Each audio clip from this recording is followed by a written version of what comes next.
ఈ రోజుల్లో మనము ఫిలిప్పీలకు రాసిన పత్రిక మనం చదువుతున్నాం.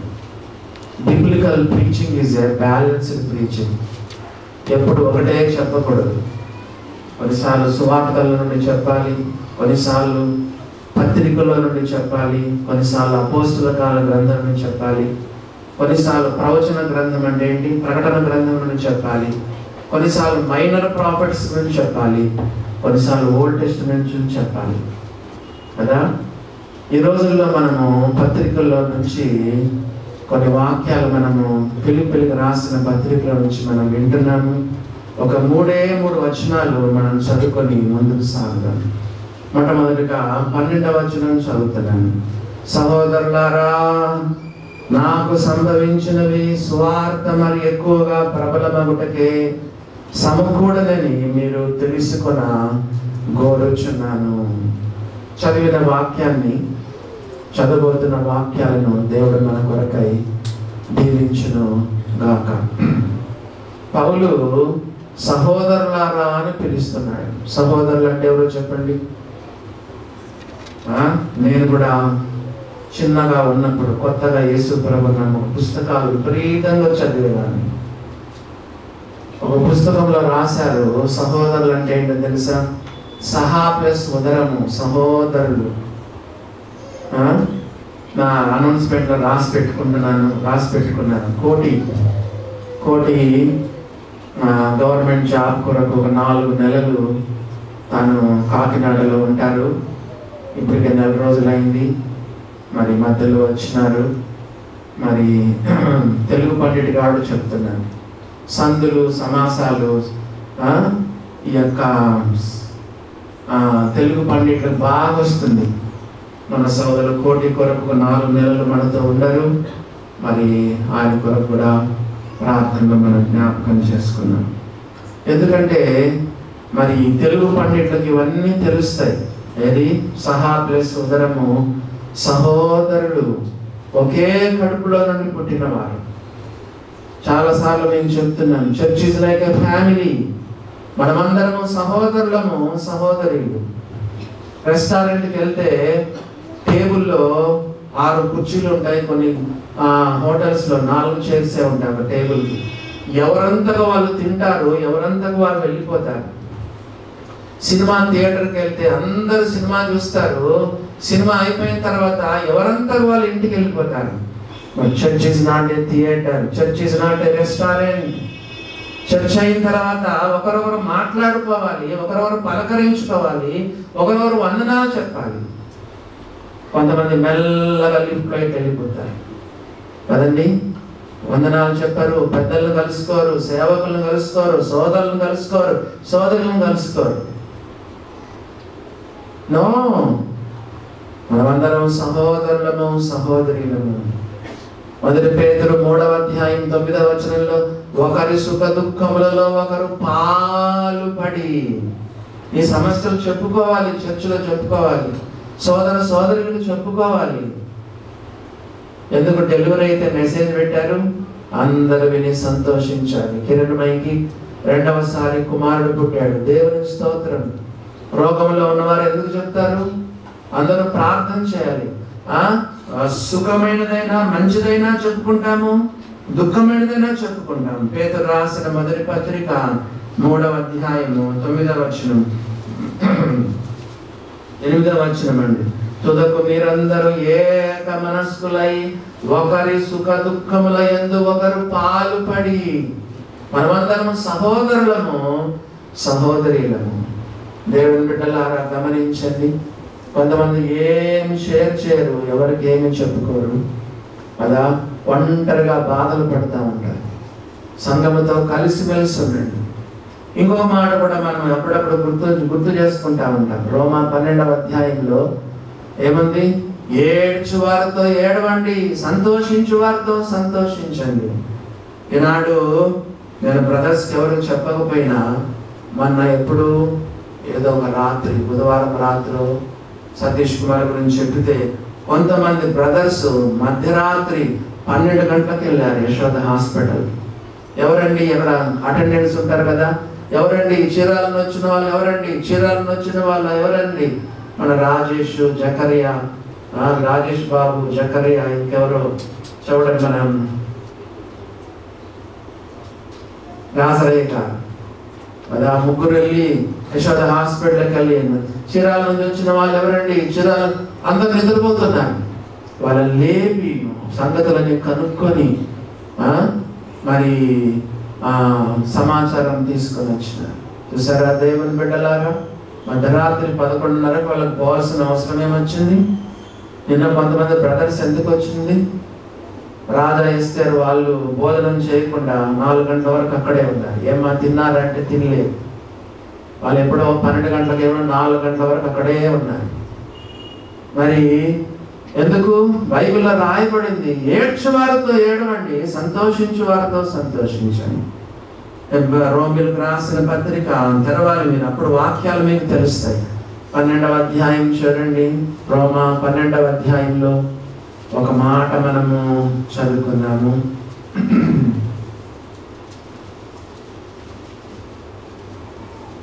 16వ వచనం, 15వ వచనం. సంతోషించు వారితో సంతోషించండి, ఏడ్చు వారితో ఏడవండి, ఒకరితో ఒకడు మనసు కలిసి ఉండండి. కొంతమందికి పొసగనే పొసగదు, అతకదండి. కొంతమంది ఇంకో సహోదరుడు ఇంకో సహోదరుతో అసలు సెకండ్ తీసుకోలేడు, మాట్లాడలేడు, కళ్ళలో కళ్ళు పెట్టలేడు, ముఖంలో ముఖం పెట్టి మాట్లాడలేడు. సిస్టర్లు కూడా కొంతమంది అంతే. ఒకరితో ఒకడు మనసు కలిసి ఉండండి. సహోదరులారా, మనమందరం ఒకే కడుపులో నుండి మనం పుట్టాము. కొన్ని చర్చల్లో ఏంటో తెలుసా, రసం తీసుకుంటారు, కర్చీఫ్తో తుడుస్తారు. కొంతమంది రొట్టె రసం తీసుకొని అసహించుకుంటారు. ఒకరు చేయి పెట్టింది ఒకరు ఎంగిలి పెట్టింది ఎంగిలి పెట్టాలా, ఒకరు తాగిన గ్లాసులో ఇంకోటి తాగాలా? చూసారా, మనం ఒకే రొట్టెల్లో ఒకే పాత్రలో మనం పాలు పొందుతున్నాం. యేసు ప్రభు యొక్క రక్తము ద్వారా మనం అందరం కడగబడ్డాం. ఒకే ప్రభువు, ఒకే విశ్వాసము, ఒకే తండ్రి, ఒకే బాప్తిసం, ఒకటే నిరీక్షణ, ఒకటే పిలుపని దేవుని వాక్యంలో రాయబడింది. తారతమ్యాలు ఉండొచ్చా? సంఘంలో కులాలు తీసుకురావచ్చా? మా వారు అనొచ్చా? మా ప్రాంతం అనొచ్చా? ఆంధ్ర అనొచ్చా? తెలంగాణ అనొచ్చా? రీజియన్ ఫీలింగ్స్ తీసుకురావచ్చా? క్యాస్ట్ ఫీలింగ్స్ తీసుకురావచ్చా? మనము సహోదరులమని దేవుని వాక్యం చెప్తుంది. సహోదరులారని పిలిచి ఏమంటున్నాడో చూడండి. నాకు సంభవించినవి సువార్త మరి ఎక్కువగా ప్రబలమగుటకే సమకూడెను. పిలిపిలారా, నాకు ఏమేమి సంభవించాయో అవి సువార్త మరి ఎక్కువగా ప్రబలమగుటకే సమకూడినాయి. చూసారా దేవుని. ఇప్పుడు మీకు ప్రశ్న అడుగుతాను, పౌలుకి ఏమి సంభవించినాయి చెప్పండి. పౌలు అంటున్నాడు, నాకు సంభవించినవి సువార్త ఆగిపోవడానికి కాదు, సువార్త ఇంకా ప్రబలమగుటకే సమకూడుతా ఉన్నాయి. నాకు సంభవించినవి అని చెప్పాడు. పౌలుకి ఏం సంభవించింది చెప్పండి. ఏం సంభవించింది? జైల్లో వేశారు, చెరసాలలో వేశారు, సంఖ్యలు బిగించినారు, సైనికుల మధ్యలో ఉన్నాడు, చుట్టూ కరడుగట్టిన ఖైదీలు, దుర్గంధం, దువాసన, కాక్రోచులు, బొగ్గులు, ఎలుకలు, సరైన తిండి లేదు, సరైన నిద్ర లేదు, దోమలు. జైల్లో ఉండడం అనేది ఏమన్నాడు? మేలే. చూసారా, సువార్త ఆగిపోవడానికి కాదు, నాకు సంభవించినవి సువార్త ఆగిపోవడానికి కాదు, నాకు సంభవించిన సువార్త మరి ఎక్కువగా ప్రబలమగుటకే సమకూడెను. చూసారా దేవుని బిడ్డలారా, ఒక విశ్వాసికి ఏమి జరిగినా చెప్పండి, ఒక విశ్వాసికి ఏమి జరిగినా కూడా చెప్పండి, అది మనకు మేలు కొరకు దేవుడు సమకూరుస్తాడు. ఏమి జరిగినా కూడా చూసారా, దేవుడు ఇప్పుడు పౌలు సంఖ్యలను వాడుకుంటున్నాడు. నీ జీవితంలో జరిగే ప్రతి సంఘటనను, ప్రతి చిన్న విషయాన్ని దేవుడు తన మహిమ కొరకు మలుచుకుంటాడు. చూసారా దేవుని బిడ్డలారా, God is on the throne. He is the controller of the entire universe. తన మహత్తు గల మాట చేత సమస్తమును నిర్వహిస్తున్నాడు ఆయన. అన్ని ఆయన చేతుల్లో ఉన్నాయి. నమ్మితే అది నీ వశం అవుతుంది. దేవుని బిడ్డలారా, నమ్ముట నీ వల్లనైతే నమ్మువానికి సమస్తము సాధ్యము. దేవుడు ఎవరినైనా వాడుకుంటాడు, ఏమైనా వాడుకుంటాడు. ఇందాక ఫిలిప్ అన్న వాక్యం చెప్పారు. ఫిలిప్ అన్న వాక్యం చెప్తూ దావీదుని గురించి గుర్తు చేశాడు. కత్తులు కటార్లు వాడాడా? సౌలు యొక్క యుద్ధ కవచాన్ని వాడాడా? నాకు ఇది సరిపోదని పెట్టని పెట్టేసినాడు. ఆ కత్తులు తీసుకెళ్ళాడా? చిన్న రాయిని దేవుడు ఉపయోగించుకున్నాడు. వడిసలను దేవుడు ఉపయోగించుకున్నాడు. ఆ వడిసల ద్వారా, రాయి ద్వారా దేవుడు తనకు మహిమను తెచ్చుకున్నాడు. చూసారా, సంసోను చేతిలో ఒక ఎముక ఉంది. హైదరాబాద్ ఒక విషయం చెప్పడం మర్చిపోయాను. నిన్న మరి రామలింగారెడ్డి స్టార్ట్ చేశారు కదా. హైదరాబాద్లో సంఘాలంతా ఒక నెల ఒక్కొక్క చోట ప్రార్థన చేస్తారు. నిన్న సనీపూరి చోట అటువైపు దొమ్మాయి కూడా అని అక్కడ జరిగింది. వచ్చే నెల మన చర్చిలో జరుగుతుంది. వచ్చే నెల అక్టోబర్ 2 మహాత్మా గాంధీ జయంతి రోజు మన చర్చిలో, హైదరాబాద్ లో ఉన్న సంఘాల పెద్దలందరూ వచ్చి మన చర్చిలో ప్రార్థన చేస్తారు. నేను నన్ను వాక్యం చెప్పమన్నారు. అక్కడ చెప్తే నేను సంసోను గురించి చెప్పాను. సంసోను చేసిన ప్రార్థన కదా. ఒక్క ఎముకతో 1000 మంది పురుషులను చెప్పాడు. చూసారా దేవుని బిడ్డలారా, దేవుడు ఏదైనా వాడుకోనగలడు. పౌలు సంఖ్యలను ఇప్పుడు దేవుడు తన సువార్త ప్రబలం కావడానికి దేవుడు వాడుకుంటా ఉన్నాడు. గమనించినారా దేవుని బిడ్డలారా? మోషే చేతిలో ఒక కర్ర,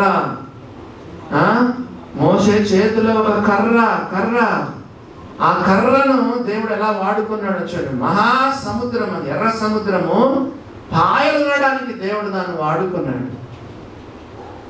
దేవుడు ఏదైనా వాడుకోగలడు. ఏ సంఘటన అయినా దేవుడు వాడుకొనగలడు.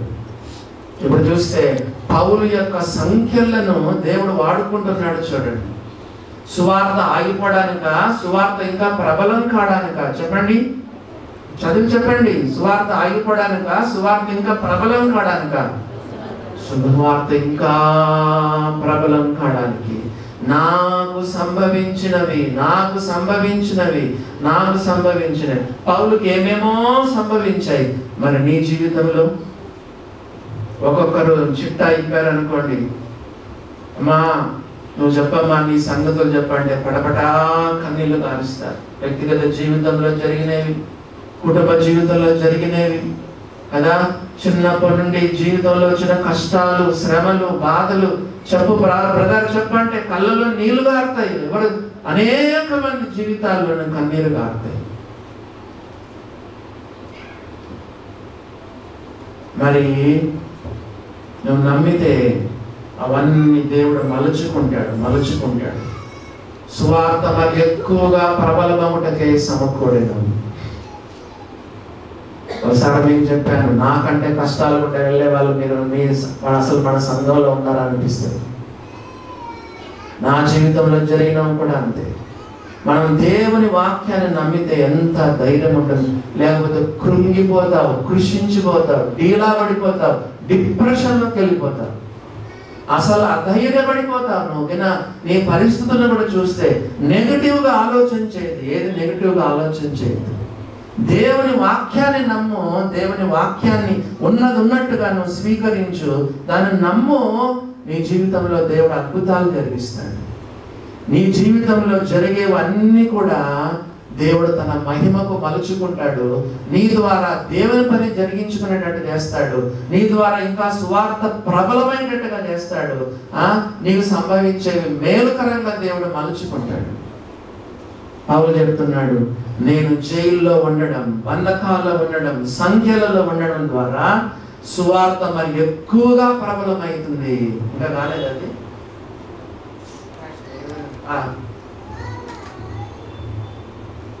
చైతన్య, ఆదర్శ్,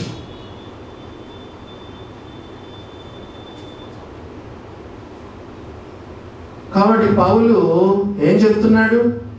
నాకు సంభవించినవి సువార్త మరి ఎక్కువగా ప్రబలమవుటకే సమకూడుతున్నాయని చెప్పినాడు. మరి ఎలా జరిగింది? ఒక మాట చదువుదాం చూడండి. ఏమని రాయండి? తిమోతికి రాసిన 2వ పత్రిక 2వ అధ్యాయము 9వ వచనం. తిమోతికి రాసినటువంటి 2వ పత్రిక 2వ అధ్యాయము 9వ వచనం చదవండి. 2 Timothy chapter 2 verse 9. నేను నేరస్తుడనై ఉన్నట్టు ఆ సువార్త విషయమై సంఖ్యలతో బంధింపబడి శ్రమపడుచున్నాను. పౌలును బంధించేసినారు, సంఖ్యలలో పెట్టి బంధించేసినారు. ఏదో పెద్ద నేరం చేసినట్టు, ఏదో ఎవరినో చంపినట్టు, నరహంతుడై ఉన్నట్టు, ఏదో గవర్నమెంట్కి వ్యతిరేకంగా ప్రవర్తించినట్టు, దేశద్రోహం చేసినట్లు, ఏదో పెద్ద నేరం చేసినట్టు, నేను నేరస్తుడై ఉన్నట్టు ఆ స్వార్థ విషయమై సంఖ్యలతో బంధింపబడి శ్రమపడుచున్నాను. ఆయనను దేవుని వాక్యము బంధింపబడి ఉండలేదు. కొంతమంది మరి ఏమని చెప్పాలి? వాళ్ళను పిచ్చోళ్ళు అనుకోవాలి కదా. ఏమనుకుంటారు కొంతమంది పిచ్చోళ్ళు? ఏమనుకుంటున్నారు వాళ్ళు? పౌలును బంధించేస్తే మొత్తం స్వార్థంతో ఆగిపోతుంది. పౌలును జైల్లో పెట్టేస్తే మొత్తం స్వార్థంతో ఆగిపోతుంది. సాతాను కూడా కొన్నిసార్లు అట్లే అనుకుంటాడు. దేవుని మార్గాలేంటి, సాతాను మార్గాలేంటి, దేవుని తలంపులేంటి, సాతాను తలంపులేంటి, పొంతనుందా అసలు? చెప్పండి. ఆహా, దేవుని బుద్ధి జ్ఞానముల బాహుల్యం ఎంత గంభీరమో, ఆయన మార్గములు ఎంతో అగమ్యములు, ఆయన తీర్పులు ఎంతో శోధింపని అసఖ్యములు.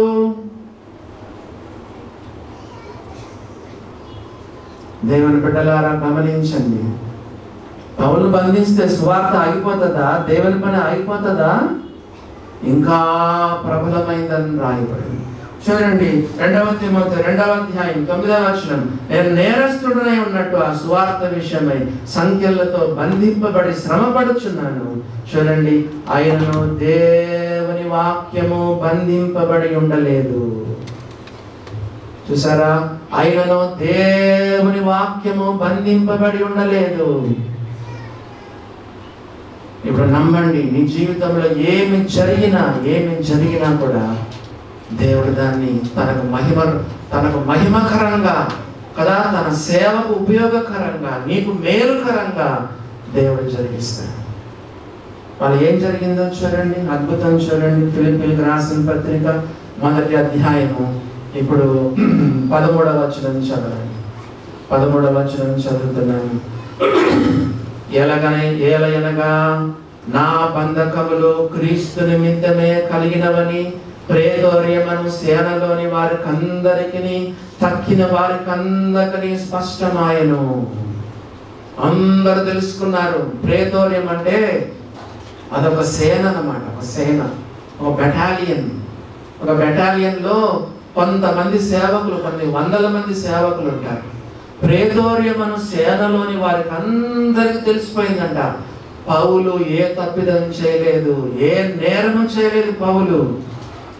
పౌలు కలిగిన బంధకాలు కేవలం క్రీస్తు నిమిత్తం కలిగినాయని అందరికీ తేట అయిపోయింది. చూసారా?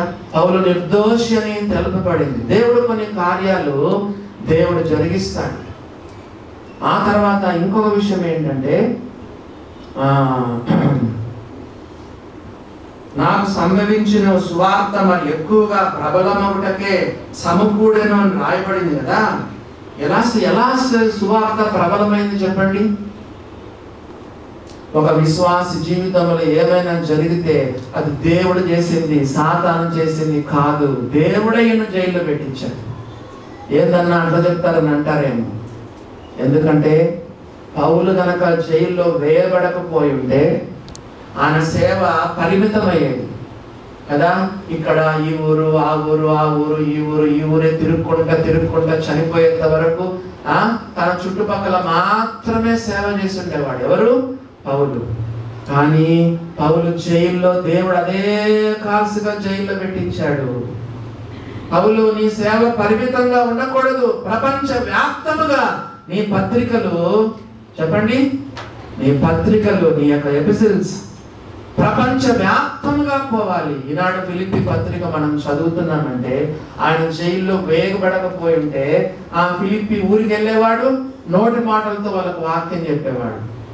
ఈనాడు మనం ఫిలిప్పి పత్రిక మనం చదువుతున్నామంటే, ఎఫెసీయులకు రాసిన పత్రిక చదువుతున్నామంటే, కొలస్సీలకు రాసిన పత్రిక చదువుతున్నామంటే, తిమోతికి రాసిన 2వ పత్రిక మనం చదువుతున్నామంటే పౌలు జైల్లో ఉన్నాడు కాబట్టి మనం చదవగలుగుతున్నాం. లేకపోతే పౌలు ఎప్పుడు సో బిజీ బిజీ బిజీ కదా, ట్రావెలింగ్ హియర్ అండ్ దేర్ కదా, ఆల్వేస్ కదా, ఎప్పుడు కూడా దేవుని గురించి ప్రకటిస్తూ ఊరు ఊరు తిరుగుతూ సేవ చేసేవాడు. ఈ పత్రికలు, ఈ యొక్క పత్రికలు మనకు అందుబాటులోకి వచ్చేవి కాదు. గమనించినారా దేవుని బిడ్డలారా? దేవుని యొక్క మార్గాలు కొన్నిసార్లు మనకు అర్థం కాదు, చిన్న బుర్రకు అర్థం కాదు. ఆనాడు కొద్దిగా పౌలు కూడా అర్థం కాకుండా ఉండిండొచ్చు. నీ జీవితంలో అతి చిన్న చిన్న సంఘటన కూడా దేవుడు మనకు మేలుకరంగా, తనకు మహిమకరంగా సువార్త ప్రబలం కావడానికి దేవుడు వాడుకుంటాడు. గమనించినారా దేవుని బిడ్డలారా? నమ్మండి, దేవుడు అంత గొప్ప కార్యాలు జరిగిస్తాడు. అదే కావలసిగా దేవుడే జైలు. కొంతమంది విశ్వాసులు నేను చూసినాను, జ్వరం వస్తే సాతాన్ అంటారు, తలనొప్పి వస్తే అన్నా సాతాను తలనొప్పి రప్పించాడు అన్న అంటారు, యాక్సిడెంట్ అయితే సాతాన్ అంటారు, కరోనా వస్తే సాతాన్ అంటారు, ఎవరైనా చనిపోతే సాతాన్ అంటారు. నాకు తెలిసినంత మటుకు విశ్వాస జీవితంలో ఏమి సంభవించినా దేవుని అదృశ్యస్తం దాని వెనకలు ఉంటుంది. మీరు నన్ను ఒకవేళ ప్రశ్నించవచ్చు, మరి యోగం చేసినంత సాతానే కదా అని. దాని సాతాను ఎవరు పర్మిషన్ తీసుకున్నాడు చెప్పండి? అతని ప్రాణం ముట్టద్దు, ప్రాణం ముట్టద్దు, అతనికి ఏ హాని చేయొద్దు. దేవుడు ఏం చెప్పాడు? పో, శోధించు, పరీక్షించు, కావాలంటే పరిశోధించు, శ్రమ పెడతావా శ్రమ పెట్టు, అతని ప్రాణం ముట్టద్దు, హాని చేయకని దేవుడు చెప్పాడు. గమనించినారా? దేవుని పర్మిషన్ లేకుండా సాతాను కూడా మనల్ని ఏం చేయలేదు. దేవుడే పౌలును జైల్లో వేయించినాడు. ఎందుకంటే ఆయన పత్రికలు ప్రపంచవ్యాప్తంగా సంఘాల్లో ఉన్న వాళ్ళందరూ పరిశుద్ధులు, కోట్ల కోట్ల మంది ఈనాడు పౌలు రాసిన పత్రికలు చదువుతున్నాం. మనం కూడా ఈరోజు చదువుతున్నాం. చాలాసార్లు దేవుని మార్గాలు మనకు అర్థం కాదు. మరి సువార్త ఇప్పుడు తగ్గిందా ఎక్కిందా? ఇప్పుడు మీరు చెప్పండి. పౌలు జైల్లో ఏకపోయింటే అంతా చెప్పండి లిమిటెడ్ మినిస్ట్రీ కదా, ఈ ఊరు ఆ ఊరు, ఇదిగో ఆసియా, యూరోప్, ఇక్కడ అక్కడ అక్కడ అక్కడ మాత్రమే తిరిగేవాడు. కానీ ఆయన జైల్లో వేయబడడం ద్వారా ఎంతమంది రక్షణలోనికి వచ్చారు, ఎంతమంది చదివారు, ఎంతమంది ధ్యానం చేసుకుంటున్నారు. అసలు సంఘ సత్యాలన్నీ కూడా పత్రికల్లోనే మనకు బయలుపరచబడినాయి. అసలు పత్రికలు, పౌలు రాసిన పత్రికలు లేకపోతే బైబిల్ అసంపూర్ణమై ఉండేది. దేవుని బిడ్డలారా, పౌలు జైల్లో ఉండడంలో దేవుని ప్రణాళిక ఎంత గొప్పదో మీరు ఆలోచన చేయండి. ఇంకొక విషయం, ఇదే పత్రిక 4వ అధ్యాయం చదవండి. 4వ అధ్యాయం 22వ వచనం చదవండి. నాతో కూడా ఉన్న సహోదరులందరూ మీకు వందనములు చెప్పుచున్నారు. ఆ పరిశుద్ధులందరూ, ముఖ్యముగా కైసరు ఇంటిలో ఉన్న పరిశుద్ధులు మీకు వందనాలు చెప్తున్నారు. కైసర్ అంటే ఎవరో తెలుసా? చక్రవర్తి, ఎంపరర్. ఆయన ఇంట్లో పరిశుద్ధులు రావడం ఏంటి? చాలా మంది బైబిల్ స్కాలర్స్, బైబిల్ పండితులు ఏం చెప్తారు తెలుసా? 4 షిఫ్ట్లు. ఎన్ని షిఫ్ట్లు చెప్పండి? 4 షిఫ్ట్లు. 6 గంటలకి ఒక షిఫ్ట్, సెకండ్ షిఫ్ట్ వచ్చి మళ్ళీ 6 గంటలు. అప్పుడు 24 గంటలకు ఎన్ని షిఫ్ట్లు చెప్పండి? చెప్పండి. 4 షిఫ్ట్లు. 24 గంటల్లో 4 షిఫ్ట్స్ అన్నమాట. ఫస్ట్ 4 గంటలేమో ఒక సైనికుడు కాపలా ఉంటాడు కదా, పౌలుకేమో సంఖ్యలు వేసి ఉంటాడు. ఒక ఒక ఒక కొననేమో పౌలుకు సంఖ్యలు, ఇంకో కొన తనకేసుకొని ఉంటాడు. సంఖ్య లేదు. ఎందుకంటే ఖైదీలు పారిపోకూడదని సైనికుడు ఏం చేస్తాడు, ఒక కొనేమో తనకేసుకుంటాడు, ఒక కొనేమో ఎవరికి వేసుకుంటాడు, పౌలుకి వేసుకుంటాడు. ఫస్ట్ 4 hours ఒక సైనికుడు వచ్చాడు. 4 hours ఎంత 6 hours కదా, 6 hours లో ఒక సైనికుడు వచ్చినాడు. అయిపోయింది, డ్యూటీ అయిపోయింది. రెండో ఆయన వస్తాడు, రెండవ సైనికుడు వస్తాడు, ఈయన రిలీవ్ చేస్తాడు. రెండవ సైనికుడు వచ్చి 6 గంటలు ఉంటాడు.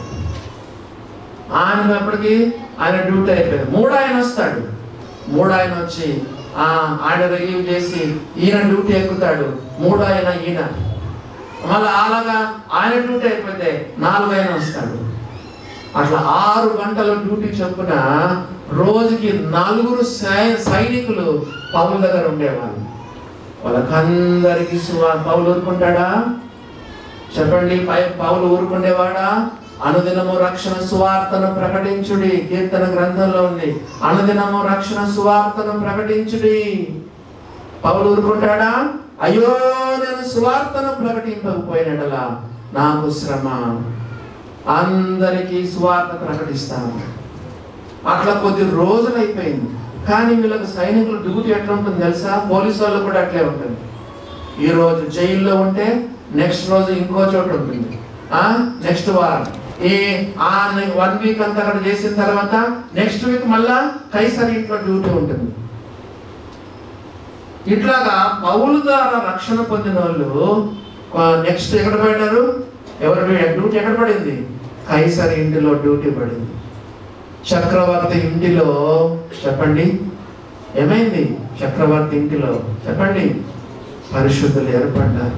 ఎంత అద్భుతం జరిగిందో చూడండి. దేవుని బిడ్డలారా, దేవుని వాక్యము బంధింపబడి ఉండలేదు. ఆయన వాక్యము బహు వేగముగా పరిగెత్తును. రాజకీయ నాయకులు, రాజ్యాలు, చక్రవర్తులు, రాజులు బైబిల్ లేకుండా, వాక్యం లేకుండా ఎన్నో ప్రయత్నాలు చేశారు. బైబిల్ ఏమని తెలుసా? ఆయన వాక్యము బహు వేగముగా పరిగెత్తును. సువార్త బహు వేగంగా పరిగెత్తుతుంది. ఇక్కడ జైల్లో నుండి రోమాలో ఉన్న కైసర్ ఇంటిలోనికి పరిశుద్ధులు ఏర్పడ్డారు. ఆ సేవ అలా జరిగింది. తెలుసా మీకు?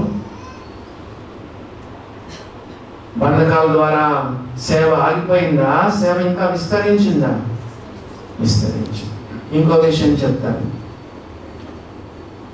మనం చర్చి ప్రారంభ దినాల్లో రెగ్యులర్గా ప్రతి వారము నేను జైలుకి వెళ్ళి, ప్రతి ఆదివారం సాయంకాలము ఓపెన్ ఎయిర్ జైలుకి వెళ్ళి మరి అక్కడ ఆనక్క పెళ్లి కాకమునిపై అక్కడ సేవ ప్రారంభించింది.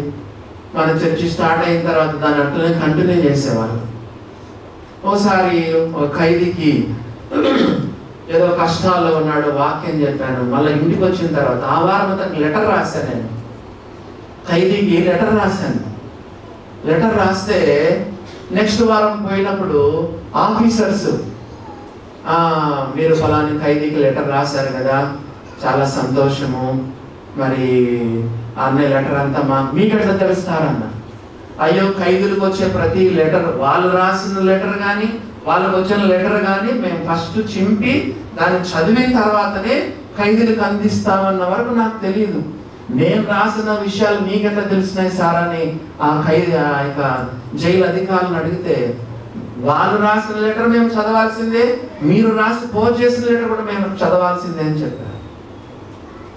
అప్పుడు నాకు తెలిసింది, ఓహో మరి ఖైదీలకు రాసిన వాళ్ళు చింపి చదివిన తర్వాతనే మనం పోస్ట్ చేస్తారు, లేదా వాళ్ళకి డెలివరీ చేస్తారు అనిపించింది. ఇప్పుడు మీరు చెప్పండి, పౌలు జైల్లో నుండి ఇన్ని లెటర్లు రాస్తే ఎవరు చదివింటారు? మీరు చెప్పండి ఎవరు చదివింటారు? జైల్లో ఉండి పౌలు ఇన్ని లెటర్లు రాసినాడు. ఫస్ట్ ఎవరు చదివి ఉంటారు చెప్పండి? ఎవరు? జైలు అధికారులు, అవిశ్వాసులు, రోమా అధికారులు వాళ్ళు కదా. జైలు అధికారులు, పోలీసు అధికారులు ఎంత కఠినంగా ఉంటారు. అసలు ఒక విశేషమైన సంగతి ఏంటంటే, మనకంటే ఫస్ట్ ఎవరు చదివినారు? జైలు అధికారులు చదివారు. పౌలు లెటర్లు సామాన్యమైనవి కాదు. వాళ్ళు ఎంతమందిలో పరివర్తన తీసుకొచ్చిందో, ఎంతమంది జైలు అధికారులు యేసు ప్రభువుని నమ్ముకున్నారు. కదా. ఎంతమంది సత్యాన్ని కలిసి నమ్ముకోకపోయినా సత్యాన్ని ఎంతమంది తెలుసుకున్నారో మనకు తెలియదు. దేవుని బిడ్డలారా గమనించండి. కాబట్టి మనం చూస్తే నాకు సంభవించినవి సువార్త మరి ఎక్కువగా ప్రబలమగుటకే సమకూడెను. ఏమేమో నీకు కూడా సంభవించినాయి. మరి నువ్వేం చేయాలి? నాకు సంభవించేవన్నీ సువార్త ప్రబలమవడానికి, దేవునికి మహిమకరంగా ఉండడానికి, నాకు మేలుకరంగా ఉండడానికి అనుకుంటున్నావా? లేకపోతే నీకేమైనా సంభవిస్తే చెప్పండి, సనిగిందే సనిగింది, గొనిగిందే గొనిగింది కదా, తిట్టడమే తిట్టింది. కొంతమంది తిట్టకుండా తిడతారు దేవుణ్ణి. ఏం దేవుడు అండి, ఏం చేస్తున్నాడండి మాకు? ఇన్నా అండి, ఇన్ని కష్టాలా అండి, ఇన్ని ఇబ్బందులా అండి? No murmuring, no grumbling, no complaining. మీరు మూర్ఖులైన ముగ్రజనము మధ్య నిరపరాధులను, నిష్కలంకులను, అనిందులైన దేవుని కుమారులు అదనట్లు సనుగులు సంశయములు మాని సమస్త కార్యాలను జరిగించండి. నీకు దేవుని పేర నిజమైన విశ్వాసం ఉంటే నీ జీవితంలో ఏం జరిగినా కూడా దేవుని నిందించవు, దేవుని తిట్టవు, దేవుని దూషించవు, నీవు సనగవు, కొనగవు, కంప్లైనింగ్ చేయవు, దేవుని స్తుతిస్తావు. ఎవరైనా సనుగుతున్నాడా, గొనుగుతున్నాడా? ఏమంటున్నాడు? నాకు సంభవించిన స్వార్థ మరి ఎక్కువగా ప్రబలమవడానికే సమకూడినాయి. చూసారా దేవుని బిడ్డలారా, దేవుడు ఎంత ఆశ్చర్యకారం చేస్తాడు. నీ జీవితంలో కీడుగా కలిగిన దాన్ని కూడా మంచిగా మలుస్తాడు. నీ జీవితంలో జరగరాని సంఘటన జరిగిపోయింది. కీడు చెడ్డది, అది భయంకరమైనది, హానికరమైనది, నష్టకరమైనది అయినా సరే దేవుడు ఏం చేయగలడంటే నీ జీవితాన్ని మలుస్తాడు, నీ జీవితాన్ని అద్భుతంగా మారుస్తాడు. ఇందాక అన్న చెప్పాడు కదా, ఫిలిప్ అన్న యోసేపు గురించి చెప్పాడు కదా. మరి ఎందుకో దేవుడు నాకు గుర్తు చేస్తున్నాడు. చెప్పండి, ఆయన జీవితం చెప్పండి. అన్నలు ద్వేషించినారు, పగబట్టారు, మరింత పగబట్టారు. ఆ తమ్ముడు వస్తే కూర్చొని భోజనం చేసినారు. ఈలోగా ఇష్మాయిల్ వస్తుంటే అన్నం తినేటప్పుడు గుంతలో పడేసినారు, శక్తి తీసేసి గుడిని గుంతలో పడేసినారు. ఈలోగా ఇష్మాయిల్ వచ్చారు, ఇష్మాయిల్ వస్తే ఇష్మాయిల్ అమ్మేసినారు. వాళ్ళు ఊరికే ఉండకుండా ఇష్మాయిల్ పోయి మళ్ళీ పొతిఫరుకు అమ్మేసినారు. పొతిఫరు భార్య పెద్ద నింద మోపింది. వేరే వాడంటే నీలాంటి నాలాంటి వాడంటే ఆత్మహత్య చేసుకునేవాళ్ళు. మామూలు నిందనా? పోలే ఊరికే 2 దెబ్బలు కొట్టుకుంటా జైలు, శాశ్వత లైఫ్ ఇంప్రిజన్మెంట్ కదా. పోయి ఫరో రాజ దేహ సంరక్షకుల అధిపతి అయిన భార్య, పొతిఫరు భార్య ఊరుకుంటారా? Life long jail. అక్కడ జైల్లో 2 కళ్ళు కంటే ఒకరి కలభావం చెప్పాడు. ఆఖరికి ఏం చేశాడు? ఆఖరికి దేవుడు ఫరోకు కళ రప్పించాడు. అప్పుడు ఈయన గుర్తొచ్చింది కదా, 2 సంవత్సరాలు మర్చిపోయినాడు. ఫస్ట్ రోజు చెప్పుంటే ఏమైంది చెప్పండి? 2 సంవత్సరాలు అప్పుడే చెప్పవచ్చు, 2 సంవత్సరాలకు ముందే రిలీజ్ అయిన వెంటనే చెప్పేసి ఉంటే, పానదాయకుల అధిపత చెప్పేసి ఉంటే ఏమైంది చెప్పండి? అయ్యయ్యో, అనవసరంగా ఈ యొక్క యోసేపు అని కళ్ళభావాలు చెప్పేవాడు అనవసరంగా జైల్లో పడ్డాడంట అని చెప్పి రథాలు ఇచ్చి ఇంటికి పంపించేవాడు. ఇతను 2 సంవత్సరాలు మర్చిపోయిందే మంచిదైంది. 2 సంవత్సరాలు ఫరో కలగంటాడు, అయ్యా నేను మర్చిపోయాను అయ్యా, జైల్లో ఒక ఆయన కలభావం చెప్పేవాడు ఉండే, పిలుచుకొని రండి. అప్పుడు కలభావం చెప్తే నేను కేవలం సంతకం మాత్రమే పెట్టేవాడిని. నా 2వ రథం మీద యోసేపు కూర్చుంటాడు, నా 2వ రథం మీద అంతా ఆయన చూసుకుంటాడు. బంగారు హారం వేశాడు, దేశానికి ప్రధానమంత్రిగా చాటించినాడు. అసలు యోసేపుకు నిరీక్షణ ఉందా చెప్పండి? ఎప్పుడు రావాలి, తన జీవితాన్ని ఎప్పుడు కట్టుకోవాలి, ఎప్పుడు పెళ్లి చేసుకోవాలి, తన కెరీర్ ఎట్లుంటుంది, తన ఫ్యూచర్ ఎట్లుంటుంది, టోటల్లీ బ్లాంక్.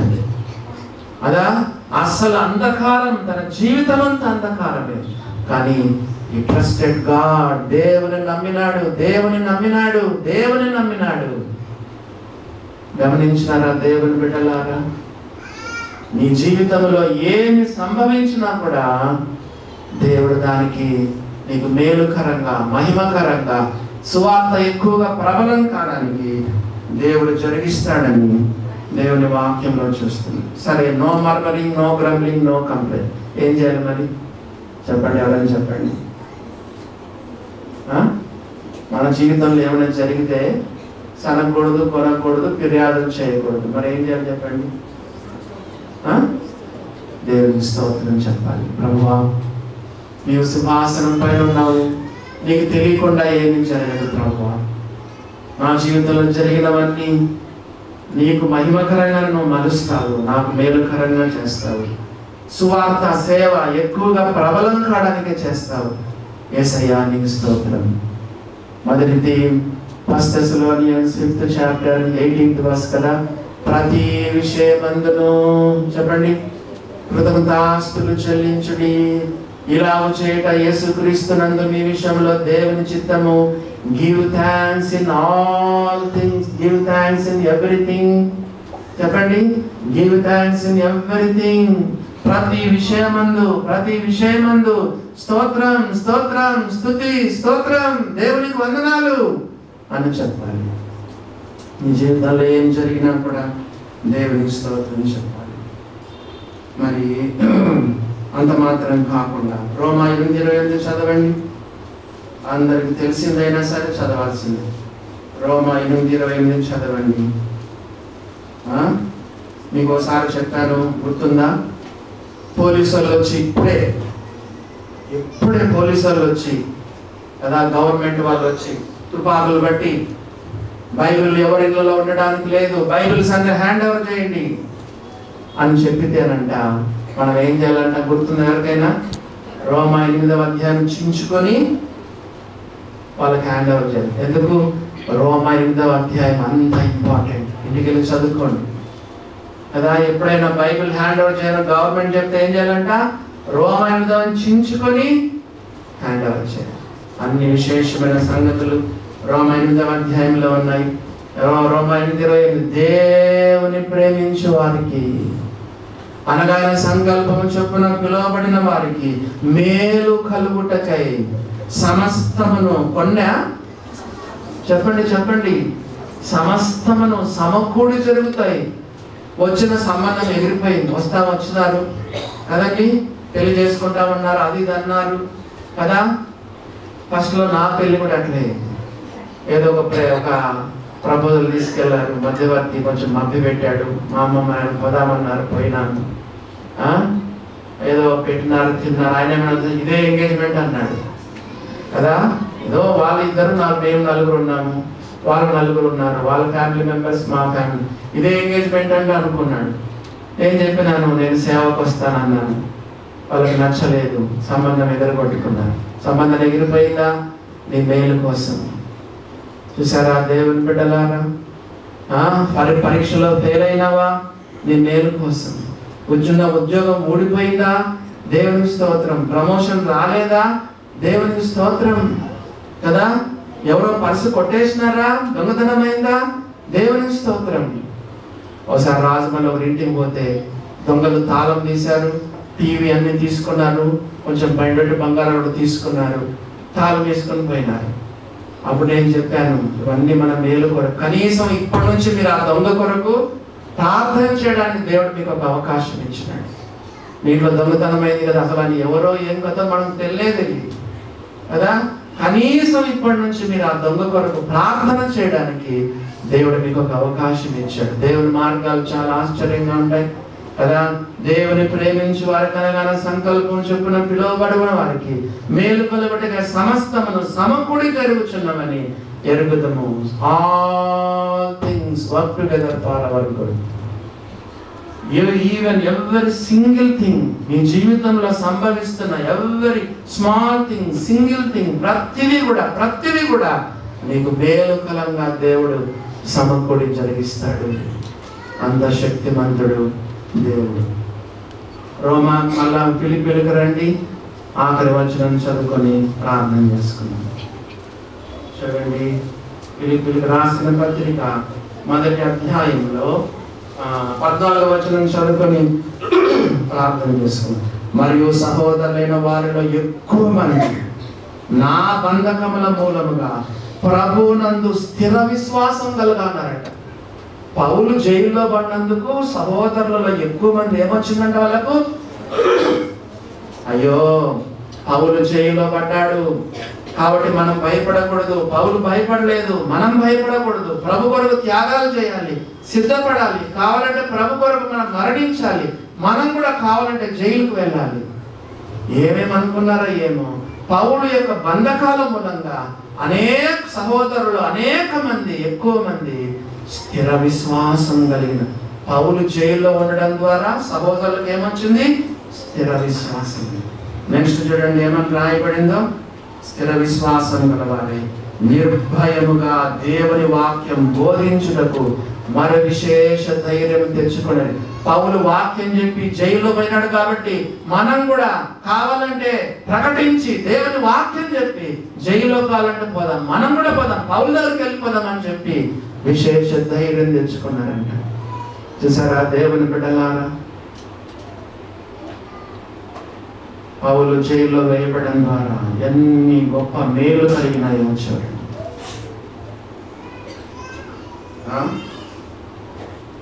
పౌలు జైల్లో ఉండడం ద్వారా ఎన్ని మేలు. పౌలు ఈ యొక్క కాలం బంధకాలు ఉండడం ద్వారా సహోదరులు ఎక్కువ మంది ప్రభునందు స్థిర విశ్వాసం గలవారుగా ఉన్నారు. ఆఖరిగా నిర్భయంగా దేవుని వాక్యం బోధించడానికి విశేష ధైర్యం తెచ్చుకున్నారు. బంధకాలు ఇప్పుడు పౌలు జైల్లో వెళ్ళిన మేలు కలిగిందా చెప్పండి, కీడు కలిగిందా? మేలే. నా బంధకం నాకు సంభవించిన సువార్త మరి ఎక్కువగా ప్రబలమవుటకే సంభవించను. ఎన్ని మేలు కలిగినాయో మనం చూసాం. దేవుని నమ్మండి, దేవుని నమ్మండి, దేవుని అదృశ్యస్తానికి నమ్మండి. మన జీవితంలో ఏం జరిగినా దేవునికి వందనాలు చెప్పండి, దేవునికి స్తోత్రం అని చెప్పండి, దేవుని నమ్మండి, మన వాక్యాన్ని నమ్మండి. అన్ని నీకు సమకూడి జరుగుతాయి. పిల్లలు వచ్చినారు కదా, సండే స్కూల్ పిల్లలు వచ్చినారు కదా, ప్రైజులు ఉన్నాయని చెప్పేసాను. చిన్న కథ చెప్తాను, చెప్పిందే మళ్ళీ చెప్తాను. ఒకసారి ఒక రాజు వేటకెళ్ళినాడంట. దానికంటే ముందు బొటన వేలు వెలిగింది. తమ్ము అంటారు కదా, ఒక రాజుకు బొటన వేలు ఇరిగితే అక్కడ యేసు ప్రభుని నమ్ముకున్న ఒక మంత్రి ఉండేవాడంట. ఊరికే ఉండకుండా దేవుడికి స్తోత్రం అన్నాడట. చెప్పండి, రాజుకు బొటన వేలు ఇరిగితే హల్లెలూయా దేవునికి స్తోత్రం అన్నాడు. రాజు ఊరుకుంటాడా? కోపం వచ్చింది. జైలు వేయండిరా ఈ మంత్రిని అని చెప్పాడంట. మళ్ళా మంత్రి ఊరికే ఉండకుండా మళ్ళా హల్లెలూయా దేవునికి స్తోత్రం అన్నాడంట. జైల్లో వేసినా కూడా ఇతనికి ఇంత ఇది ఉందని చెప్పి జైలు వేయించినాడు. ఒకరోజు రాజు సండే స్కూల్ కథ వేటకెళ్ళాడంట. అడవి మనుషులు పట్టుకున్నారు, చెట్టు కట్టేసినారు. డబ్బులు అవన్నీ వాయిస్తామన్నారు. వాళ్ళ నాయకుడు వచ్చాడు. ఆగండి, మన గ్రామ దేవతకు బలి ఇవ్వాలంటే వ్యక్తిలో ఎటువంటి దోషం ఉండకూడదు. కింద నుంచి పై వరకు చూడండి. కింద నుంచి పై వరకు చూస్తే ఏం లేదు, బొటన వేలు. ఇప్పండి, ఇది మన గ్రామ దేవత అంగీకరించదని చెప్పి విడిచిపెట్టేశారు. మళ్ళా రాజు గుర్రంలో వస్తా ఉన్నాడు, వెంటనే వస్తా ఉన్నాడు. అప్పుడు కానీ అర్థం కాదు, నిజమే కదా మంత్రి నా బొటన వేలు విరిగినందుకు దేవునికి స్తోత్రం అని చెప్పాడు. ఎంతైనా వాస్తవం. ఈయన కూడా దారిలో దేవానికి స్తోత్రం, నా బొటన వెలిగినందుకు స్తోత్రం అని చెప్పి ఇంటికి పోకుండా నేరుగా జైలు దగ్గరకు పోయినాడంట. ఎందుకు? జైలు ఎవరున్నారు? మంత్రి ఉన్నాడు. మంత్రి దగ్గరికి పోయి కన్నీటితో, మంత్రి నా బొటన వేలు విరిగినందుకు నిజంగా దేవునికి స్తోత్రం, ఇదో ఇలా జరిగింది, అంతా బాగానే ఉంది, కానీ నా బొటన వేలు ఇరిగినందుకు దేవునికి స్తోత్రం, కానీ నువ్వు జైల్లో వేయబడినందుకు కూడా దేవునికి స్తోత్రం అని ఎందుకు చెప్పినావు అన్నాడు. అప్పుడు మంత్రి చెప్పాడు, రాజా అడవికి పోయేటప్పుడు ప్రతిసారి నన్ను నువ్వేం చేసేవాడవు? తోడుగా అడవి తీసుకెళ్ళేవాడవి. నీకు బొటన వేలు ఇరిగింది కాబట్టి నిన్ను తీసేసినాడు. దాన్ని ఏం చేసేవాళ్ళు? చెట్టు కట్టేసి దాన్ని నలబలించేవాళ్ళు. కాబట్టి నీకు బొటన వేలు ఇరిగినందుకు దేవునికి స్తోత్రము. చెప్పండి, నన్ను జైల్లో వేసినందుకు కూడా దేవునికి స్తోత్రం. చూసారా దేవుని బిడ్డలారా, ఇది నవ్వే కథ, కానీ ఇది 100% కరెక్ట్. మన జీవితాల్లో దేవుడు ఏం చేసినా దేవుని ప్రేమించే వారికి, తన సంకల్పము చొప్పున పిలువబడిన వారికి మేలు కలుగుటకై సమస్తమును సమకూడి దేవుడు జరిగిస్తాడు. దేవుని నమ్మండి, దేవుని వాక్యాలను నమ్మండి, వాగ్దానాలను నమ్మండి. అన్ని మీ జీవితంలో వాస్తవాలు అవుతాయి. అలా ఉండడానికి దేవుడు తన కృప మనల్ని విస్తరింప చేయునుగాక.